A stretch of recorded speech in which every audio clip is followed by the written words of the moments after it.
Hello everyone, I am Catechus, and today we will be continuing our guided walkthrough for Breath of Fire 3. Last episode we escaped the Dauna Mines again, but now find ourselves heading to Syn City. Before we do, it's time to explore the area and check in on those fairies. Yeah, remember them?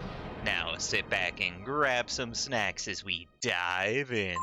Alright, now where are we again? Oh yeah, Ryu and Gar. Just the best of buddies. Oh boy, it's gonna be us for a while. Alright, and here we are outside Dauna Mines that we left the last episode. But before we get to exploring, let's go over our enemies because they are different and some of them are new. But for the old ones, we have the Tricker, which we should be very used to by this point. He's freaking everywhere. Then the Goo Titan, which we haven't seen for a while, but you can get protectors, and he's a good source of life shards. Then there is the Boss Goblin, where you can learn Influence, and seriously, do it. It'll make sense in the future, but make sure someone on your team has that ability learned. I suggest Gar at this moment, but dealer's choice. Now for new enemies, we have the Blue Goblin, which is weak to frost, has Jolt and Rejuvenate for abilities. He also has a weird quirk with him. He will raise his intelligence stat when his HP drops below half and then goes back up. And if that happens 3 times in a fight, he will have maximum 999 intelligence, and Jolt is gonna hurt a lot. So don't do that. Then lastly, there is the Vagabond, which is weak to psionic status and death and can use healing herbs. Not very exciting. Anyway, for exploring the Dauna Hills region, we can come down here to the southeast, and there is a fishing spot where we can have some new fish. There's the red catfish, which does earth to all enemies and is caught by a frog type. Bass, which restores 80 HP and is lured in by all but the coin. And the Martian squid, which will blind one enemy and goes for worm type. And then, if that wasn't enough, over here across the bridge to the west of that one is another fishing spot. Yeah, we got a twofer. And here we will have the Piranha, which restores 20 HP, goes after all but the coin. Trout for 40 HP, goes after worm and fish type. Rainbow Trout for 5 AP, which goes after worm and fish type. Brandy, which restores 240 HP to the party and goes after frog type. And then there is a Manillo. And I would only really suggest the cat's Bulgur or Fergal Gurgle, or I don't know how to pronounce this, but anyway, all that costs is 1 brandy, 2 black bass, and a red catfish, so good luck. Alright, now after that we're gonna do a little backtracking towards the Dauna Mines because there's also a master you can get if you are so inclined up here in this question mark hut. Now, there are no enemies here, so feel free to explore, but there is a hut in the middle of the map, as you can see. We just gotta work our way over there. And we're gonna find an old friend. Yeah, this guy definitely looks familiar. Go, Emitai! Go, Emitai! Emitai! And apparently he runs on a battery and it's dead. Great. Ma'am? Hey, stop walking away from me. Talk to me. Daddy can't make any money now that the Contest of Champions is closed for good. Oh, you were the kid. That's right, it's been 10 years and, kids become adults. Right, yep. So that means this is Emitai. Once upon a time at the Contest of Champions, I was known as the mighty Emitai, but I've been down on my luck ever since I threw a match to some kid whose friends were being held hostage. Now I don't have any money to pay off the mortgage on this wonderful house in the prime real estate it's on. I'd like to make you a deal. If you give me 10 grand, I'll teach you all my magic. What do you say?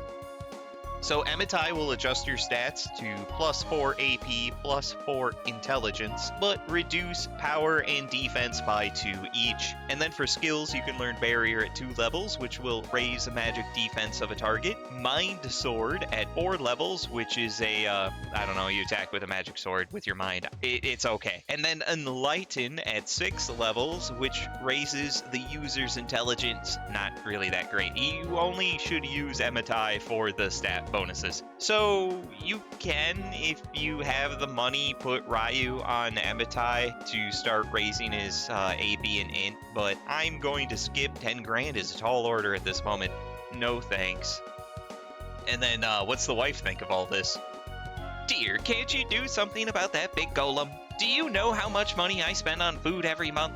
Okay, well, he is still just getting earfuls. Now, there are no items to grab here, but there is a weird thing in the basement. And you should remember that this looks awfully similar to something we saw way early in the game in the outskirts of Windia in that hut where we got that one useless master maxed out. And we'll figure out what that is later, don't you worry. But anywho, we are officially done here, so all we gotta do is walk on out with our cash in hand, because he is not worth it. Now, if you do want those skills, you're gonna have to, pony up eventually, but we don't want them. Alright, now before we continue with the story, there's one more thing we want to do, and that's check in on the fairies, because there's a circle here, and it's been a while. However, do not just enter willy-nilly. Hard save right now. Very important. You want to literally save the game before you ever enter the fairy village from now on with the rest of the game. And I may not say that all the time, so that's why I'm kind of saying it a lot here. Always, always save. So I'm going to enter camp and save, BRB. Alright, now that we've saved, I'll explain why. The whole fairy village operates on random chance scenarios, and the random chances occur when you enter the village, not beforehand. So if we save outside the village and then enter, we can adjust the scenarios in our favor. So now that we saved, we're going to enter the field the same way we normally do. Now, to kick things off, we got to talk to the head fairy, but be mindful of this sign right here. This sign will give you a list of all the randomness that has occurred. So, when we entered, 3 fairies were born, Spice, Alto, and Marin. And if there was an expedition, we would get the results here. You don't have to investigate the sign, it's just a quick way to see everything.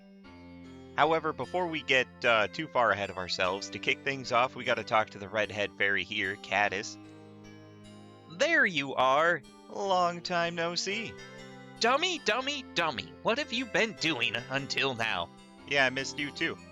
You're just a big meanie. Don't you know if you leave us alone, we'll die? It's a bit dramatic. Don't ever leave us alone like that again, dummy. I'm sorry. Hey, you think I'm a dummy, don't you? A little bit. This isn't like the forest. We can't take care of ourselves like we did there. My bad. Please, please, pretty please. You've got to tell us what to do. You don't need me to tell you what to do, right? Yeah, no, that's right. I'll explain it. Alright, so we're going to have to literally keep these fairies alive, and it's easy to screw it up.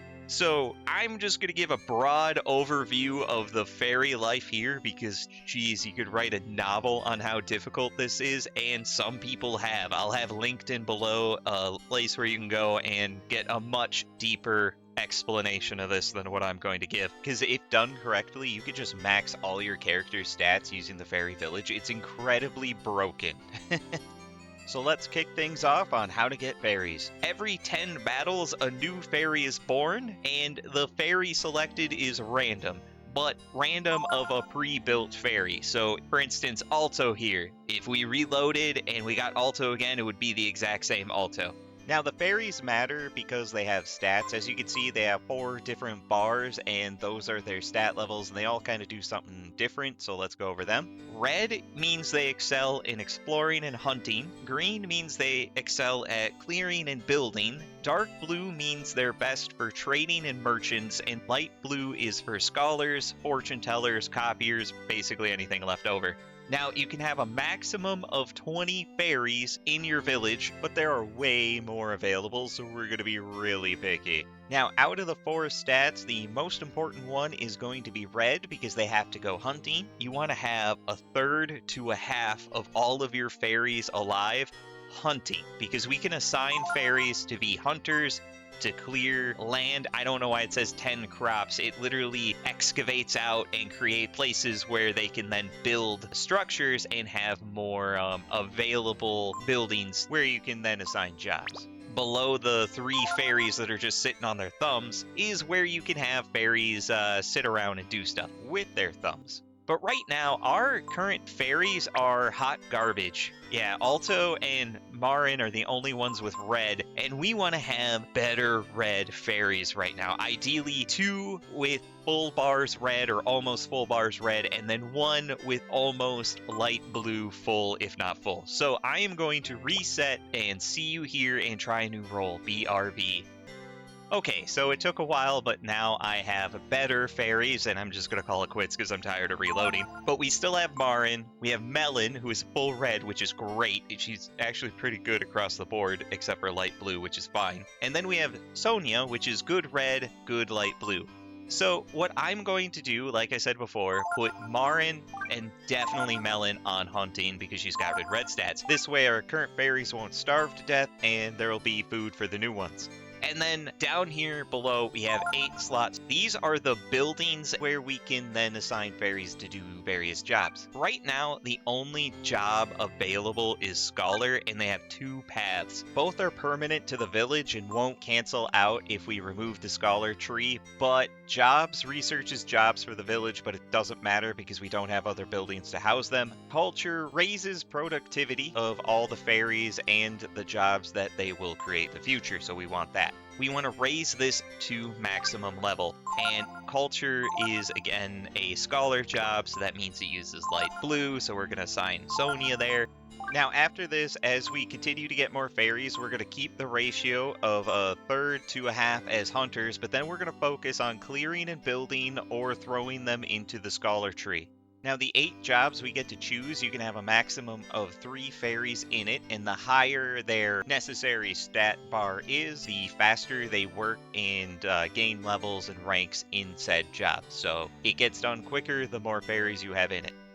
Now, I have listed up in the information there all the various shops and a very, very brief explanation of what they do, but for instance, you can have multiple merchant shops even, and have one for items, one for weapons, one for a combination of both. Then there's the copy shop, which is game breaking. You can literally create a copy of any item in the game, even stat items. Think Dragon's Dogma, and you got it figured out. One thing to note about shops is when you change one shop to another room, it will completely reset the shop. So if you had all the items in the shop fully unlocked, and you reset it to a different building and go back to it, it will be back to level 0. But yeah, there's a lot of information about the Fairy Village, and I'm only covering surface level of this. So if you want to know more, feel free to check the link out below. And as they expand, it's going to go up in this area here. They're going to expand out here and start building their new structure once we get to that point. Oh, I should mention, just like Masters, there is no indication that anything has occurred out here. So if you want, so you're going to want to keep a pen and paper handy and keep track of how many battles you've been in. Yeah, so much fun. Anyway, we are done here for now.